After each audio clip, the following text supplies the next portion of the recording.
राष्ट्रीय स्तर पर बैठक और उसी दृष्टिकोण से फिर बैठक रखी गई है। हम इस्तीफा देना होगा तो हम आपसे परामर्श कर लेंगे।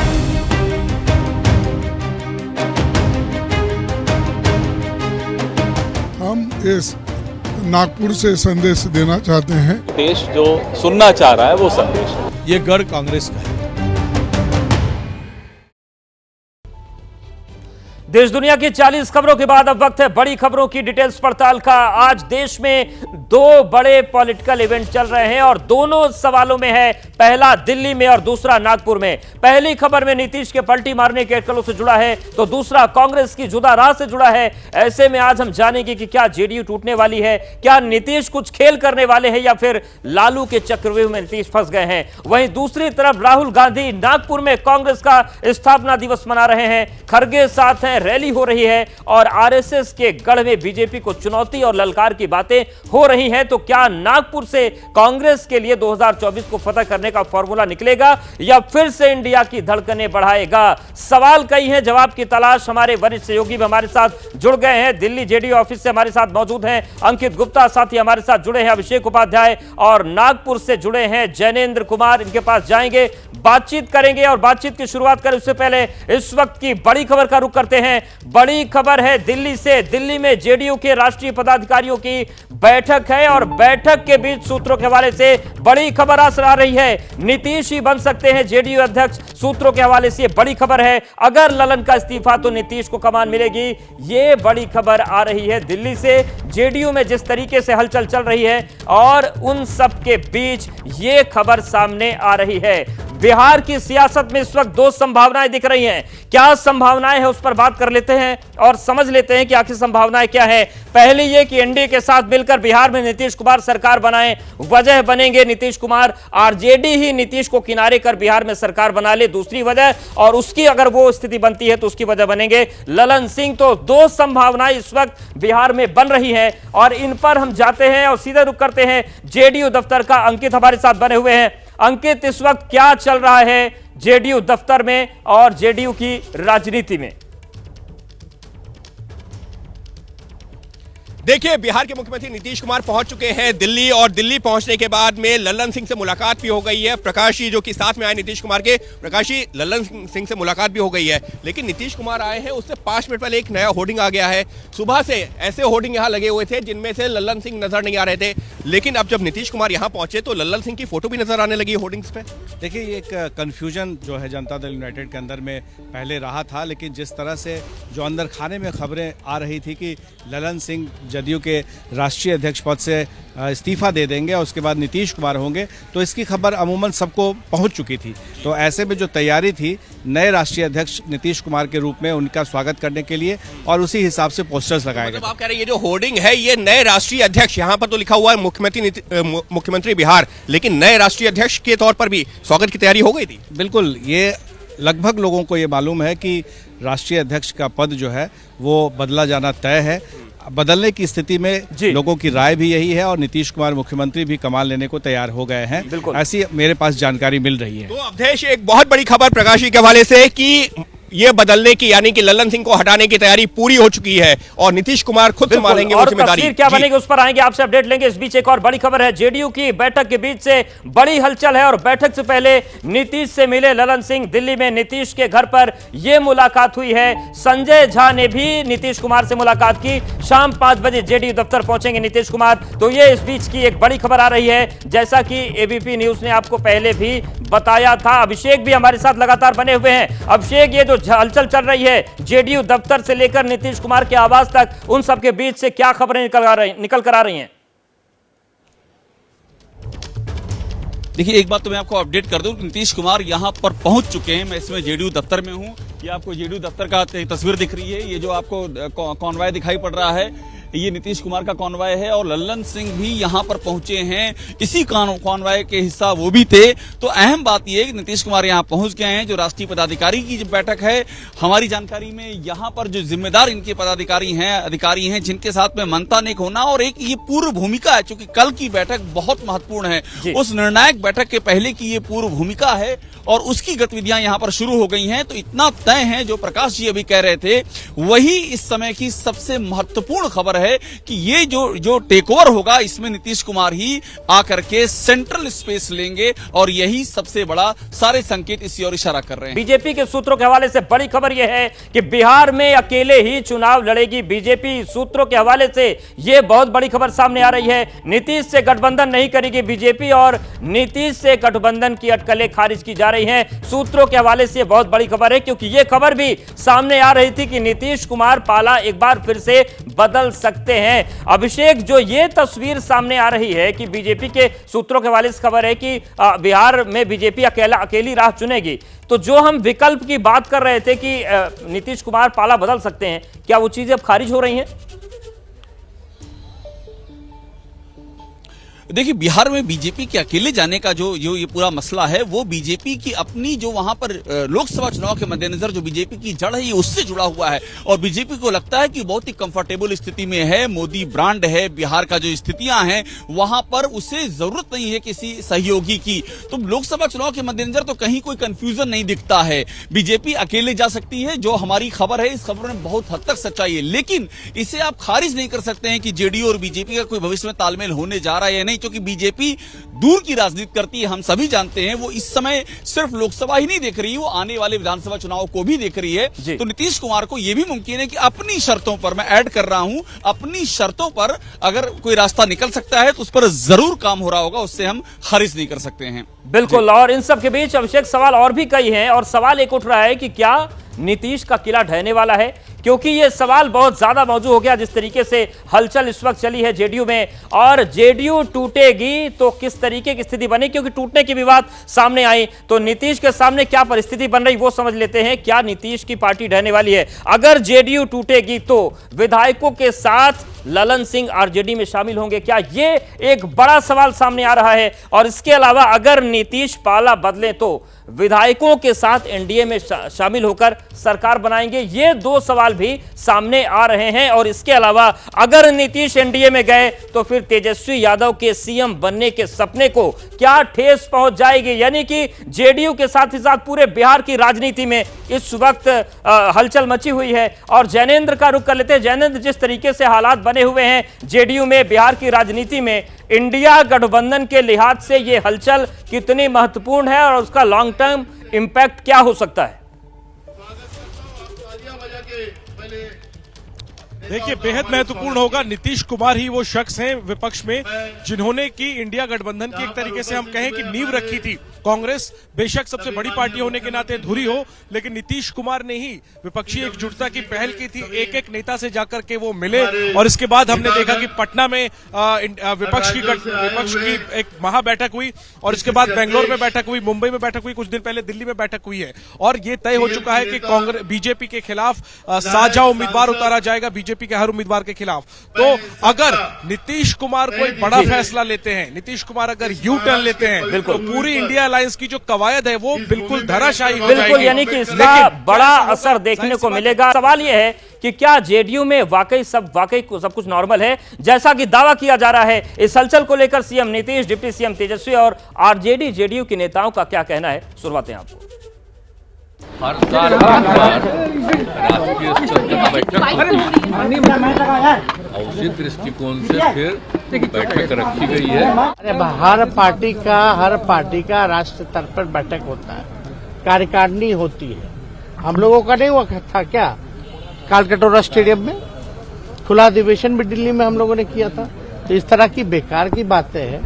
हम आपसे इस्तीफा देना होगा तो हम आपसे परामर्श कर लेंगे। परिवर्तन प्राकृतिक का नियम है, परिवर्तन होता रहता है।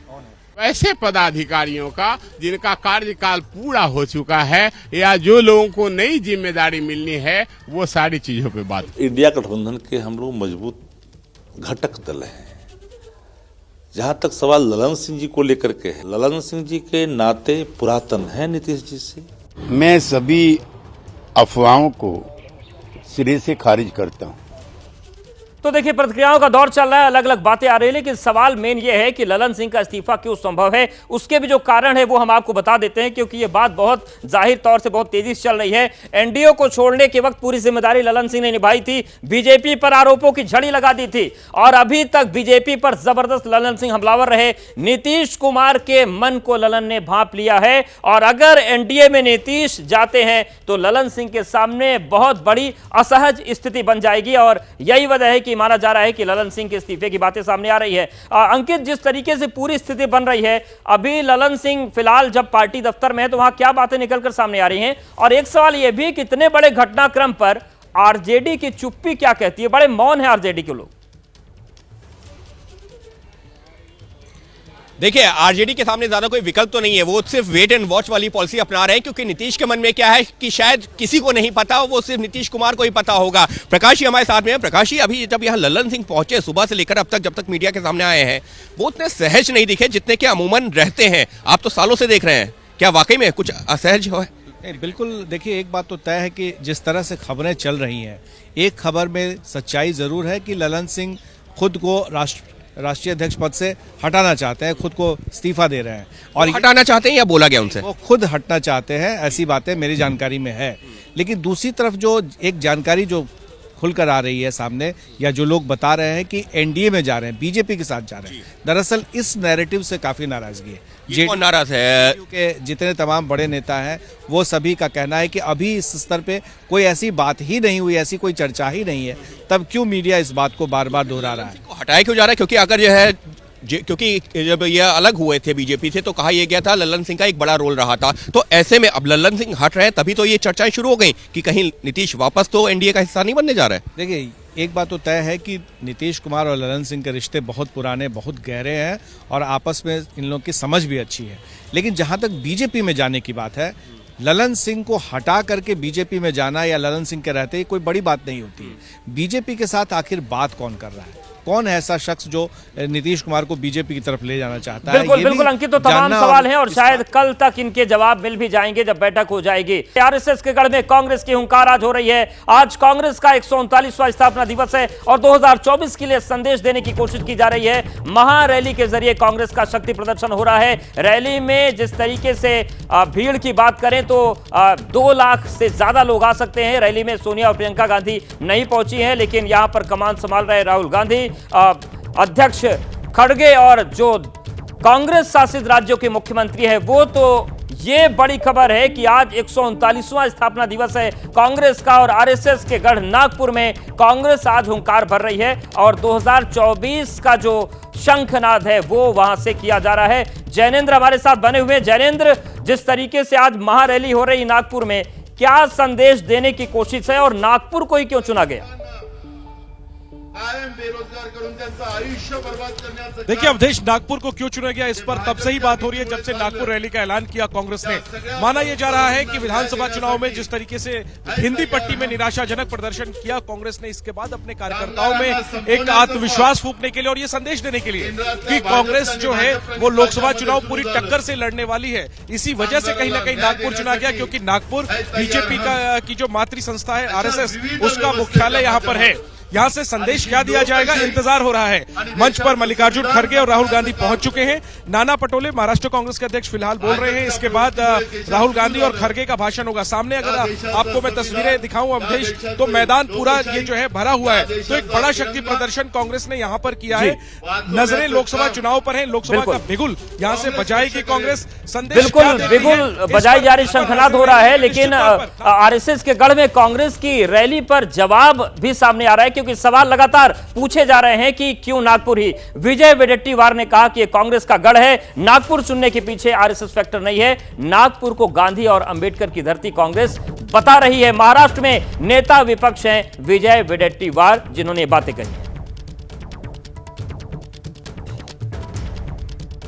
हम इस नागपुर से संदेश देना चाहते हैं कि कांग्रेस पार्टी अपने विचारधारा से कभी झुकने वाले नहीं है। ये गढ़ कांग्रेस का है। ये भूमिका इतिहास विदर्भ का, ये कांग्रेस को हमेशा तकलीफ के वक्त साथ देने वाला इतिहास रहा है। नागपुर से बढ़िया कोई जगह नहीं हो सकती। 1885 में जब देश को आज़ादी दिलानी थी तो नागपुर से कांग्रेस ने शुरुआत की थी।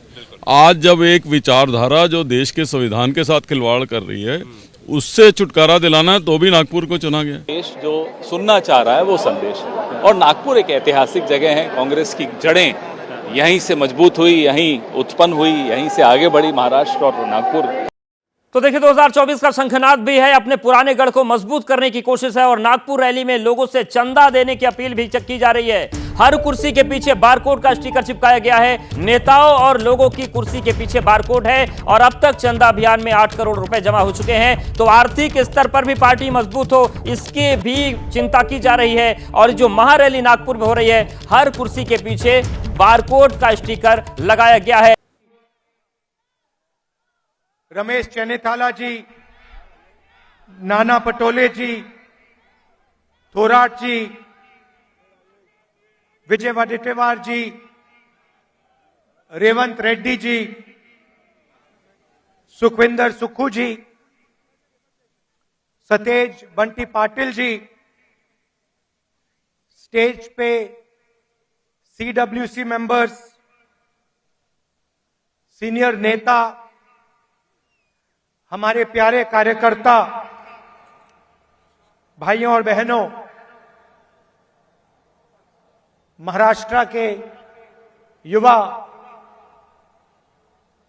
प्रेस के हमारे मित्रों, आप सबका यहां बहुत बहुत स्वागत, नमस्कार। अंबेडकर जी की कर्मभूमि में आकर आज मुझे बहुत खुशी हो रही है। कांग्रेस का फाउंडेशन डे है और आज हम नागपुर में आपसे बात करने, आपसे मिलने आए हैं।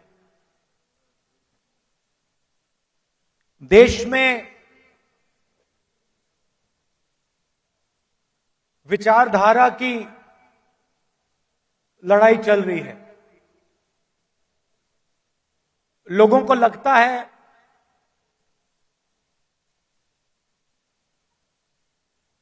कि राजनीतिक लड़ाई है,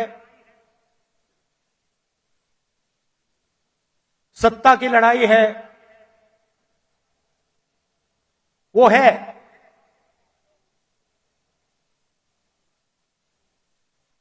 मगर इस लड़ाई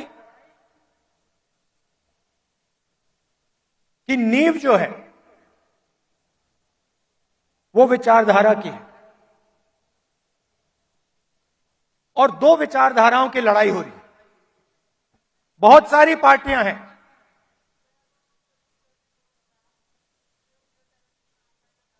एनडीए में है, इंडिया अलायंस में है,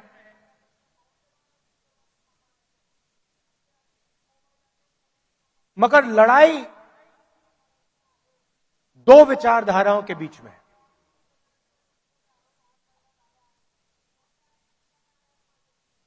कुछ दिन पहले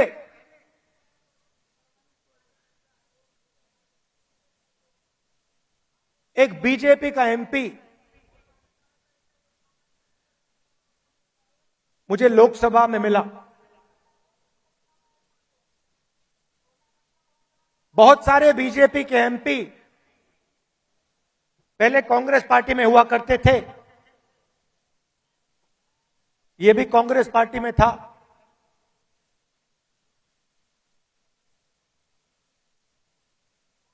छुप के मिला मुझसे, मुझे दूर से देखा, छुप के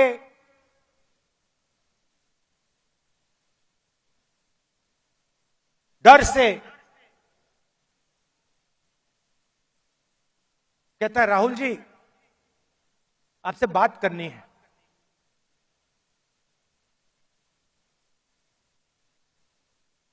मैंने कहा भाई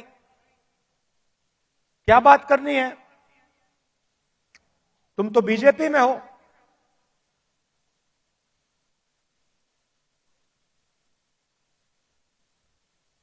और फिर उसके चेहरे पे थोड़ी सी टेंशन दिख रही थी।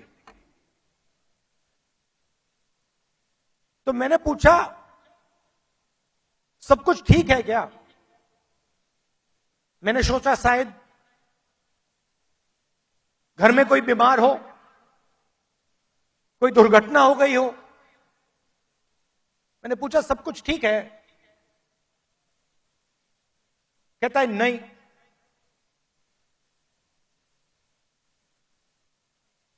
क्या हुआ?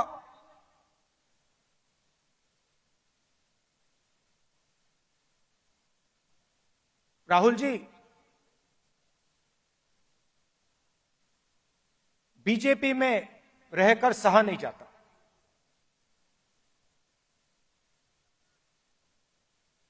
मैं हूं बीजेपी में,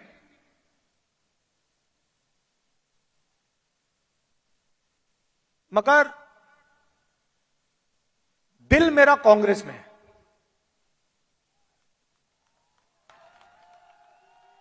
तो मैंने कहा भाई दिल तेरा कांग्रेस में, शरीर आपका बीजेपी में।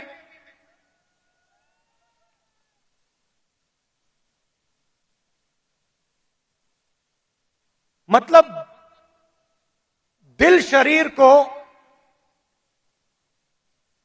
कांग्रेस में लाने से डर रहा है, यही हो सकता है।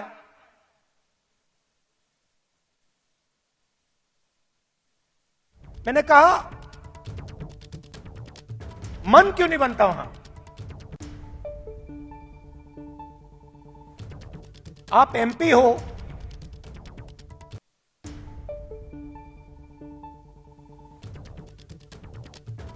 आप मुझे हिंट दे रहे हो, मन क्यों नहीं बनता?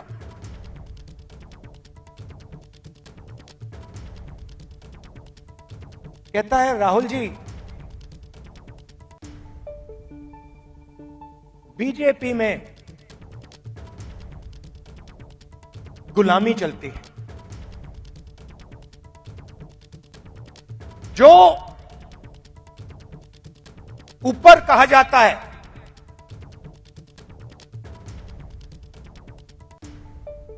वो बिना सोचे समझे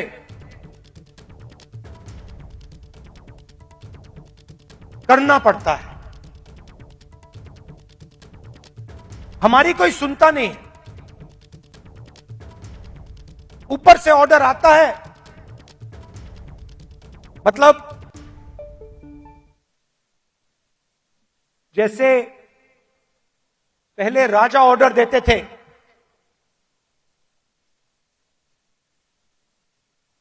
ऊपर से ऑर्डर आता है और उसका पालन करना पड़ता है। अच्छा लगे ना लगे, चॉइस नहीं होती। आपको याद होगा हमारे जो पीसीसी प्रेसिडेंट हैं पटोले जी, ये हैं, इन्होंने प्रधानमंत्री से एक सवाल पूछ लिया था। एक सवाल पूछा था किसानों के बारे में। क्या सवाल था?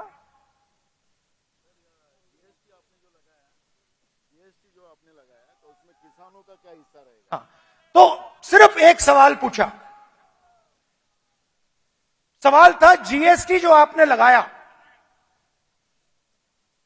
उसमें किसानों का क्या हिस्सा होगा। मोदी जी को सवाल अच्छा नहीं लगा, पटोले जी आउट हो गए।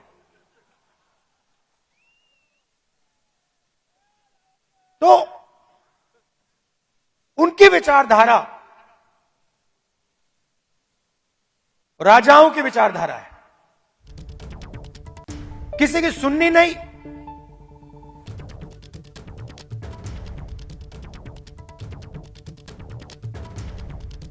ऑर्डर ऊपर से आएगा,